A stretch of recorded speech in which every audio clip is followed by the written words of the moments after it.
Assalamualaikum warahmatullahi wabarakatuh. Ketahuilah, sesungguhnya puasa itu satu bentuk ibadah yang panca indera itu sulit untuk menjangkaunya.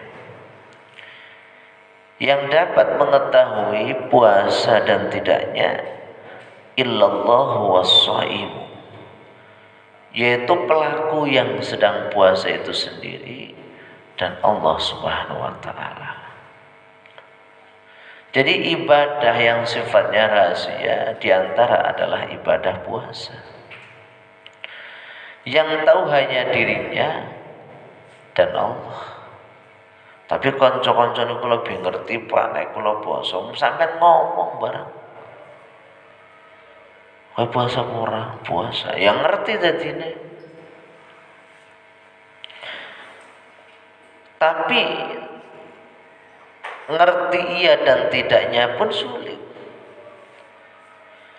Mendeteksi bahasa semadang utawa mimi utawa apa kan sulit. Bareng-bareng mau metu semadang terus lambene digawe apa? Pucet-pucet prige ngono. Kan ya ngerti-ngerti bae. Sajane orang ngantuk digawe ngantuk barang. Wah, iki pancen pas iki ciri-cirine. Siji lambene pucet, yang kedua mripate ngantukan tanda lemes, iki poso. Hal itu kan bisa dibuat-buat. Ya, jadi sekali lagi bahwa puasa itu adalah satu bentuk ibadah yang khawasul ibad itu tidak mengetahuinya, atau indera manusia orang ngerti. Sing ngerti iki sing nglakoni poso dhewe karo Allah Subhanahu wa taala. Sehingga puasa itu menjadi satu bentuk ibadah bainar rabbi wal abdi. Bentuk ibadah antara Allah dengan hambanya. Nah, karena puasa itu merupakan ibadah yang sifatnya rahasia, yang tahu hanya pelaku dan Allah, maka di sini disebutkan was-shaumu li wa ana ajzi bihi. Puasa itu ibadah yang mana itu untukku, kata Allah. Puasa itu adalah satu bentuk ibadah untukku dan aku yang akan membalasnya. Lah maknane apa ngoten niku?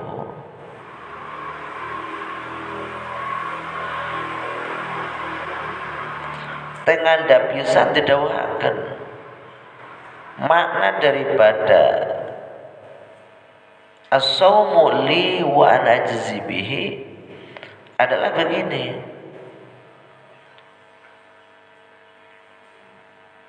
Kullu ta'atin thawabuha al-jannatu. Setiap ketaatan seorang hamba pahalanya adalah surga. Salat surga, zakat surga, haji surga, sedekah surga. Seandainya itu semuanya dilakukan atau ditunaikan dengan keimanan dan keikhlasan, pasti akan dijumpai dan pahalanya adalah surga. Salat surga, zakat surga, haji surga, sedekah surga, berbagi pengetahuan, berbagi keilmuan, surga pahalanya. Lantas puasa berpahala apa? Nah, didhawaken teng mriki was-shaumu jazahu liqa'i anzuru ilaihi wa yanzuru ilayya wa yukallimuni wa ukallimhu bila rasulin wala tarjamanin. Puasa itu balasannya adalah jumpa dengan Allah Subhanahu wa taala. Kaya apa kira-kira? Disembah-sembah seprana seprene dhewe urung tau weruh sing disembah kaya apa. Kenapa ora weruh? Ya karena pancen mripate ora weruh. Jadi kalau amalan yang lain berbuntut surga, kalau puasa itu buntutnya adalah berjumpa dengan Allah. Di sini disampaikan kita melihat Allah, Allah melihat kita. Kita berkomunikasi dengan Allah, Allah komunikasi dengan kita. Hati matur-maturan. Tanpa perantara dan juga tanpa penerjemah. Hati ini panggihan karo Gusti Allah, saged Gusti Allah matur-maturi dhewek ya padha matur karo Allah. Tanpa perantara dan tanpa penerjemah. Oke, omongannya priki Pak, ya mbok Kak. Tapi janganlah sulit ya. Allah ciptakan manusia yang raga atau fisiknya hampir sama, tetapi secara bahasa beda-beda. Jangankan sudah beda negara, satu negara saja Indonesia, bahasanya luar biasa. Ana sing Jawa, ana sing Sunda, ana sing bahasa Madura. Ada lagi bahasa-bahasa yang kayak Inggris, Papua. Nah itu kan beda-beda. Allah mampu dan Allah nggak bingung. Apalagi nanti ada pembeda lagi ketika sudah beda negara. Nah, nanti ketika orang-orang yang benar-benar berpuasa dengan keikhlasan hati, dengan niat ketundukannya kepada perintah Allah, dan pahalanya akan dipertemukan dengan Sang Pencipta, maka di situ tidak ada perantara dan tidak ada penerjemah. Bisa. Hal itu sangat mudah bagi Allah Subhanahu wa taala. Kemudian di sini fafadhu wansah an-nasa wala takun minal mutasyabbihin. Wis iki sampean wis ngerti bahwa dawuh Gusti Allah sing maknane sing munine iku as-saumu li wa ana ajzi bihi, maknane kados niku teriki didhawuhake fahfadhu, jaga dijaga. Wansah an-nasa, tuturi menungso wala takun minal mutasyabbihin, kamu jangan sampai menjadi golongan orang yang termasuk golongan orang mutasyabbihan, yaitu menyerupakan Allah dengan makhluk. Lah terus teriki wonten keterangan wong poso iki oleh porasi menyentuh istrinya. Boleh apa tidak sih mencium istrinya di Ramadan? Menurut orang atau pemilik Mukhtasar Raudhah dawe, yang penting aman. Arti aman itu tidak kemudian terjatuh pada jima, tidak kemudian terjatuh pada inzal, maka boleh. Tapi di sini juga ada yang mengatakan, menurut Sa'id bin Musayyab, tidak boleh bagi orang yang puasa mencium, menyentuh istrinya, takut jima atau tidak takut jima, takut inzal atau tidak takut inzal, sebagai orang parang. Sampai-sampai ada satu riwayat dari Ibnu Abbas, satu ketika ada seorang pemuda menemui Ibnu Abbas, dia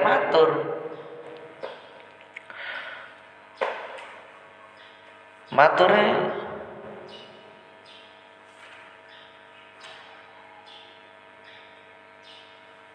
uqabbilu wa ana shaimun, kula angsal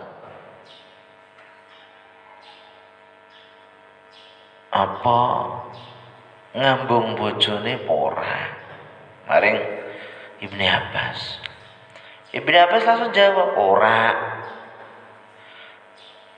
Tidak lama kemudian orang wong tua Moro mari Ibnu Abbas. Ibnu Abbas, kula iki poso. Kula oleh ora ngambung bojo kula. Ibnu Abbas ngomong oleh. Akhirnya karena Ibnu Abbas iki jawabannya berbeda, yang tadi ngomongnya ora oleh karo wong eno, barang karo wong tuwa ki oleh, akhirnya pemuda ini krungu, moro maneh. Atakhillallahu ma haramta alayya wa nahnu ala dinin wahidin. Panjenengan si prike mau nyong takon ngambung bojone oleh ora poso-poso jare ora. Barang ana wong tuwa kae mara rene takon ngambung bojone oleh ora dalam keadaan poso muni oleh. Padahal agamane nyong karo wong iku kan padha mawon, satu agama, satu akidah. Akhirnya Ibnu Abbas jawab,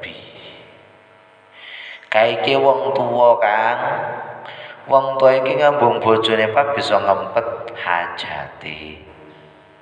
Tapi sampean iki wong enom nek wis ngambung iki barbare aneh-aneh, ora bisa ngempet hajate. Yang ditakutkan nanti terjerumus pada perjimaan meskipun dengan istri sendiri. Karena ada sanksi menurut fikih. Barang siapa batal puasanya di siang Ramadan disebabkan karena hubungan intim antara dia dengan istrinya, maka dia wajib membayar kafaroh. Apa kafarohnya? Puasa 2 bulan berturut-turut. Berarti puasa 60 hari. Itu kafarohnya. Nah, kalau tidak mampu, ganti memerdekakan hamba. Memerdekakan hamba duit ganti melih, memberi makan 60 orang miskin. Ora duwe melih. Akhirnya kon sodako. Aweh mangan. Kono klambi apa-apa. Orang mampu maneh. Itu pernah terjadi satu kisah. Ketika sahabat Kanjeng Nabi pede banget matur karo Kanjeng Nabi. Kula poso-poso tapi ora kuat nahan, akhirnya kula jima karo bojo kula. Si priki kowe puasa-puasa malah yang kono. Ya iki poso 2 bulan berturut-turut kowe kifaroh bayare ngono iku. Dene jawab belek. Priki 2 bulan mesti nek ora kuat. Ya wis, merdekakan budak. Budakan priki wong kula miskin. Sedekah karo wong. Sing arep disedekahi sinten wong kula iki wong paling miskin. Akhirnya Kanjeng Nabi kayak kormane nyong pundut kayak gawanan omah.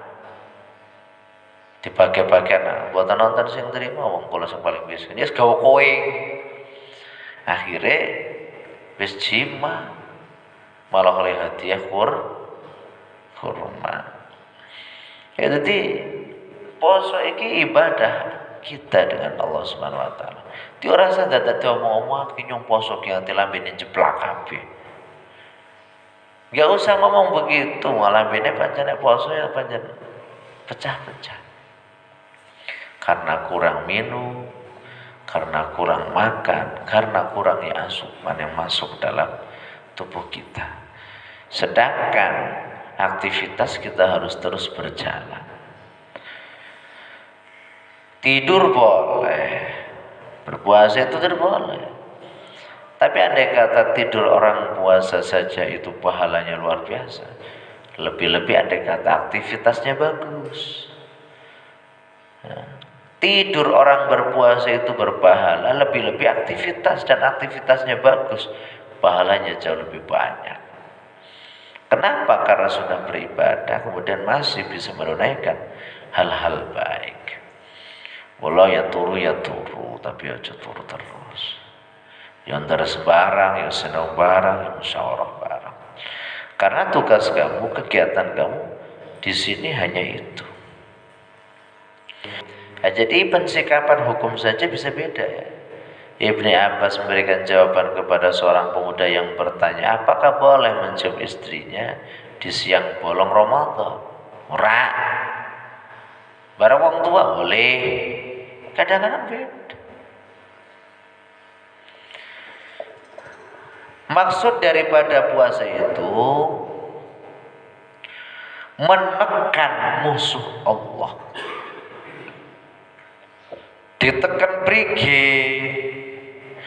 Karena musuh Allah adalah setan. Lah setan itu wasilah nganggo syahwat atau keinginan. Wong es poso iki syahwate agak berkurang. Makanya satu dawuhaken ketika ada orang sudah wayahe bojo tapi nono ragate, prige carane ngempet nganggo poso ben syahwate ora kegedhen. Nah, maka tidak ada faedahnya dari puasa kecuali dengan mengasorkan diri kita. Carane ngasoraken ki mangane sedidik. Ben tujuane syahwate orang gebu-gebu. Nah, syahwat kita sudah menggebu-gebu, ya akhirnya setannya bedal-bedal. Setan sih siapa? Setan ini bisa jadi awake dhewe iki. Keinginan yang berlebih. Ya, jadi di antara fadilah atau keutamaan puasa itu diantaranya dadekake akal sing waune sempet kadang-kadang dikalahkan oleh nafsu, saiki akal ben menang. Karena nafsu iku mlayune banter, menggebu-gebu kepinginane akeh. Iki ne ora dilemahkan iki payah. Nah, akal harus diperkuat. Caranya diantaranya apa? Poso. Poso itu memperkuat ketajaman akal dan memperlemah keinginan hawa nafsu. Ya, mempertajam untuk akal tapi melemahkan untuk nafsu. Iki diantara fungsine poso. Dene wong poso kabar-bare tambah error iku kayane salah, ada yang salah. Karena no cerita iki ketika Allah Subhanahu wa taala telah menciptakan akal, Gustawa dawu akbil faqbala rene moro adbir fadbara lunga takoni man anta wa man ana, sampean sapa nyong sapa. Akal ngomong panjenengan pangerane kula kawula panjenengan sing lemah. Terus ketika itu Rasulullah matur ya aklu ma khalaqtu khalqan a'azza minka. Wahai akal, saya tidak pernah ciptakan makhluk semulia engkau. Jadi akal itu luar biasa muliane. Mulane wong iki regane ana. Iki mergo ana akale. Ketika akale konslet sudah selesai. Ganteng, cantik cantik. Ketika akalnya sudah tidak ada pada diri kamu, utawa akal iku jalan-jalan mengembus sehingga error atau yang sering kita namai dengan majnun, maka sudah tidak ada yang mau. Ganteng mas, meskipun ganteng. Cantik banget tuh, meskipun cantik. Bahkan seandainya secantik Ratu Bilqis pun tetap non sing doyan wedan. Tapi anu Pak, kula tau mireng ana wong edan barbare diperkosa. Sing merkosa wedan meleh. Ora kok bener kan? Ora bener edan. Bener wong doyan mangan, rokoke dongengane lancar. Ae kuwi error tetep error. Kan jiji kudune. Tapi umpama ana pancen kadang-kadang ana yang kono iku yang gue kepek-kepek dunia lah dongengan. Menapik barang dongengan. Lah setelah itu kemudian Allah ciptakan nafsu. Barang wis dadi takoni karo Allah.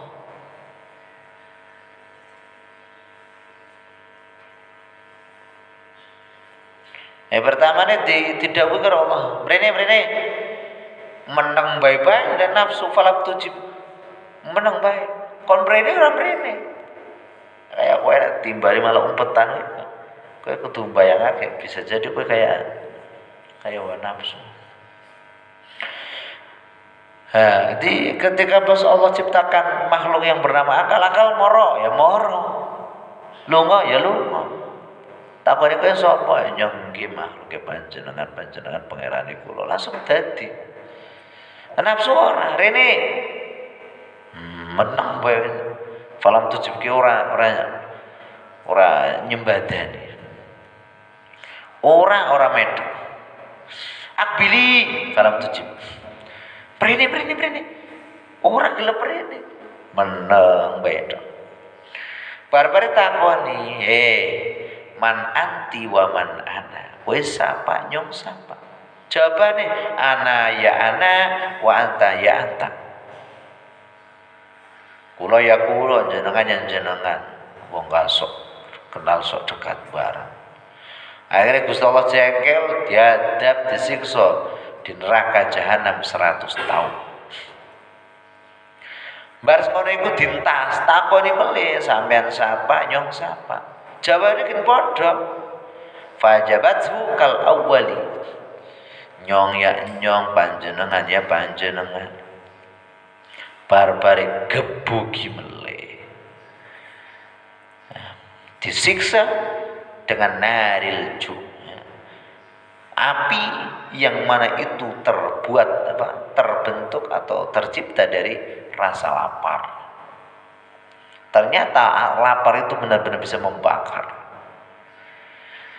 Iku disiksa yang kono, disiksa nganggo genine ngelih 100 tahun. Barbari tentas melih takon melih nembe ngomong faqarrat bi annaha al-abdu wa annahu ar-rabbu. Kula budak panjenengan pangerane kula. Nah, karena demikian kemudian Allah Subhanahu wa taala menghukum hawa nafsu kon poso. Hati poso itu mempertajam akal, ya, melulutkan nafsu. Agar nafsu itu tidak berontak terus-menerus, iki kudu dilulutkan. Ben rada gampang diomongi iki. Di antaranya adalah lewat poso. Mulane nek ana bocah kambelke temenanan. Iki kon kala-kala kon poso, Senin Kemisan. Melihat dari cerita dan kisah yang ini, utawa biasane nek mboten saged dekne iki poso, sing poso malah wong tuane. Mas kayaknya urusan. Kalau dirinya tidak bisa puasa, bisa jadi malah orang tuanya yang muasani putrane sing beleng. Kenapa belenge wong iku gara-gara keinginan atau nafsunya yang terus menggebu-gebu.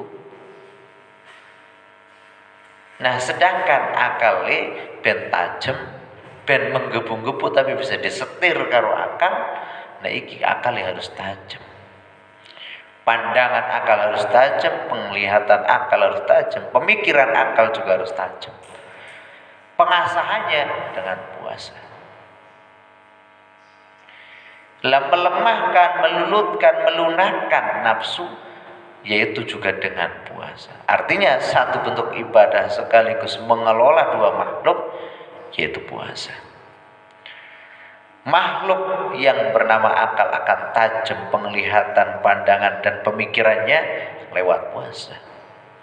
Nafsu akan lulut, lemah, dan juga bisa diengok-engokake, dibelokkan ke kanan, ke kiri, ke depan, ke belakang, ke atas, ke bawah.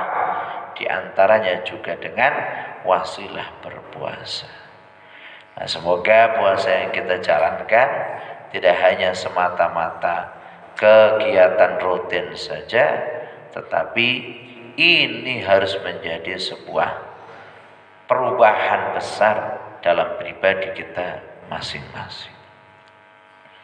Ya, yang akalnya tumpul gara-gara jauh sekali dari kata puasa, maka puasa ini ayo bareng-bareng digunakan untuk menajamkan pemikiran dan akal kita, dan melulutkan atau melemahkan akal yang nafsu yang selama ini berontak dengan kita.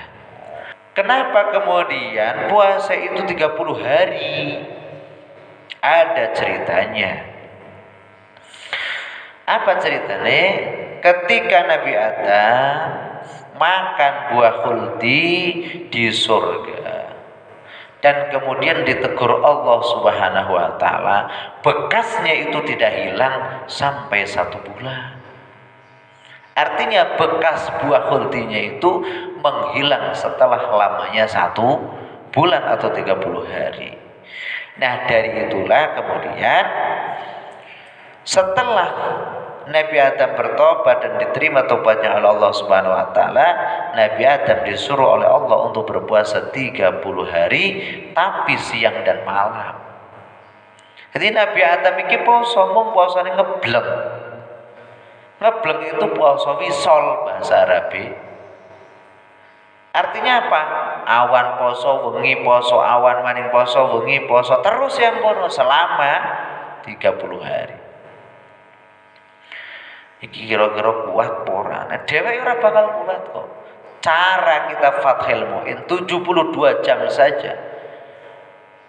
Badan kita tidak terasupi air, badan kita tidak terasupi makanan, maka mati secara medis. Umpama ora mati ya lemes dedes ora bisa ngapa-ngapa. Tapi cara Fathul Muin mati 72 jam itu. 72 jam itu sama halnya dengan hitungan 3 hari 3 malam. Karena 1 hari semalam 24 jam kali 3 sama dengan 72 jam. Lah mulane akhire dhewek iki kon apa? Kon poso 30 dina.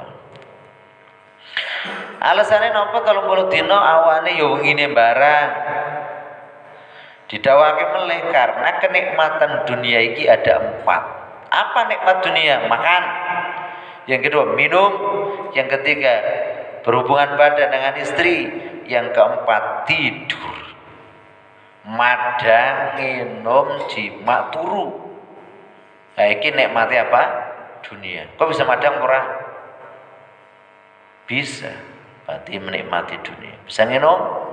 Bisa. Berarti menikmati dunia. Bisa jima urung. Berarti uwe urung. Bisa turu mereman banget. Itulah kenikmatan dunia.